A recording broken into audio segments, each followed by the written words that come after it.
ভাইয়া তেল আছে নাকি? ভাই আছে। কয় লিটার লাগবে? খুলনা সব পাম্পে ঘুরে আসলাম, কোনো পাম্পে তেল পেলাম না। আর আপনি সাধারণ একদম খোলা তেল ব্যবসায়ী, আপনার কাছে তেলের অভাব নাই। বাহ, ভালোই তো।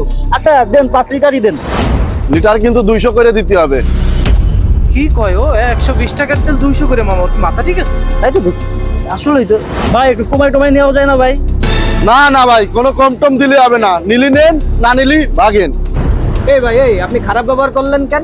এমনিতে আপনি তেলের দাম বেশি নিচ্ছেন, তারপরে আবার আপনি আমার সাথে খারাপ ব্যবহার করতেছেন। বুঝলাম না, সমস্যা কি আপনার?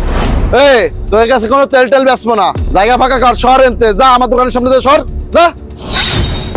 এই ধর তো মাদারের বাচ্চা রে, ও আজকে অসাধু তেল ব্যবসা মাইরে বাপ আজকে। তোরা দেশ ও জনগণের শত্রু, তোকে জন্য দেশ ও জনগণের ক্ষতি।